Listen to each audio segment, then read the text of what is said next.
Bonjour, je profite de la future livraison de ce système de motorisation 2 kW pour vous le présenter en détail. Alors un système de motorisation électrique vélo ou VTT se compose d'une roue motorisée, d'un système de contrôle électronique, d'une batterie et puis d'une commande. Alors cette commande elle peut être soit un accélérateur, soit un capteur de pédalage.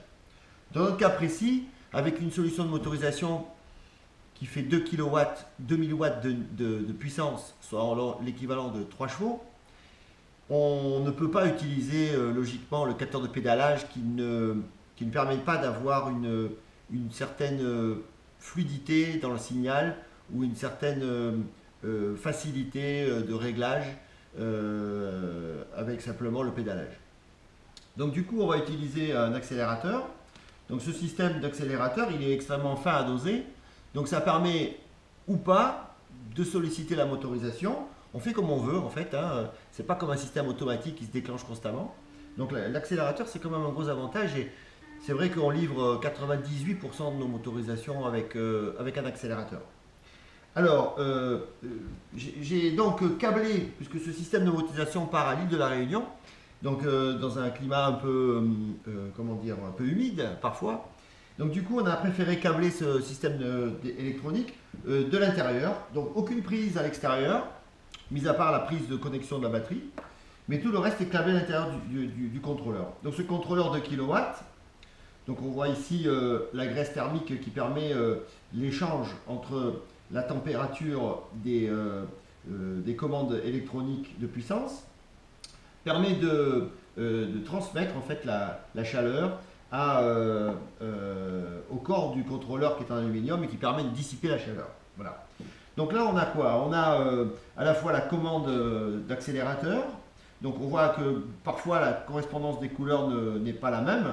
Le rouge en général c'est toujours du rouge, mais le noir est souvent un jaune sur l'accélérateur puisque c'est la masse, elle se transforme en jaune du côté accélérateur. Et puis le signal peut être blanc ou vert, donc c'est le cas aujourd'hui. Ici on a les capteurs Hall puisque c'est un moteur équipé de capteurs.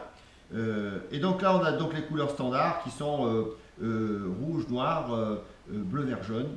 Et ça ne change jamais. Donc là on a une correspondance de couleurs qui est parfaite. Les phases, alors la phase jaune, la phase bleue et puis la phase verte ici. Donc les trois phases moteurs. Donc entre le moteur et le contrôleur, on a donc 3 phases et puis 5 fils de signal, enfin 3 fils de signal et 2 fils en basse tension rouge et noir. Les câbles d'alimentation maintenant, donc on a le rouge et le noir qui sont reliés à cette batterie par ce câble qui est un câble qui permet l'alimentation en énergie de kW. Bien entendu, il faut aussi une batterie de kW parce que souvent on me parle de motorisation puissante, mais on ne me parle pas de batterie puissante. Il est évident que pour qu'on ait de la puissance moteur, il faut aussi que les réservoirs d'énergie soient cohérents. Donc là, on a une batterie 48 volts, 17,5 ampères-heure. Voilà. Donc ça, c'est les modèles que je livre, on va dire, sur la quasi-totalité de mes systèmes de motorisation. Cette batterie qui est une des plus grosses batteries qui existent aujourd'hui dans le monde du vélo électrique, 48 volts, 17,5 ampères-heure, donc on est quasiment à 1000 watts par heure de capacité, permettra d'avoir une autonomie qui ira jusqu'à 100 km sur route. Et bon là c'est un VTC, mais en général en VTT on arrive quand même à faire 60 à 70 km de tout terrain. Voilà. Donc elle est disponible aussi cette solution de batterie en version moins grosse en capacité, c'est-à-dire 11,5 ampères-heure. Cette batterie beaucoup plus légère, plus petite, est parfaite pour des motorisations un peu moins puissantes, comme la solution par exemple 1200 watts.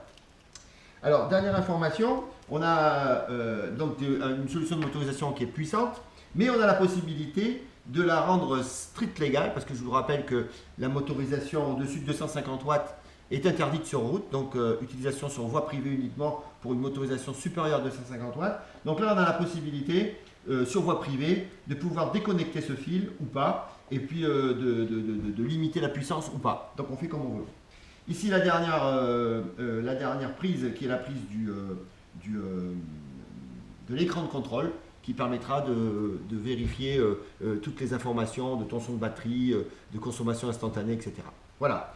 Donc voilà, j'espère que ça vous a plu. On va faire quand même un petit essai avant de se quitter. Donc voilà, donc il suffit simplement de connecter donc, la batterie au système de motorisation.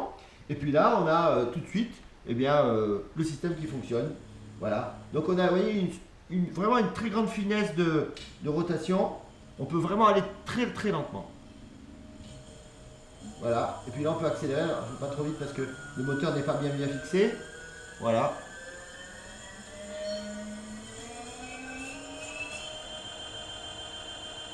Voilà, vitesse max environ en 700, on est environ à 55 km/h.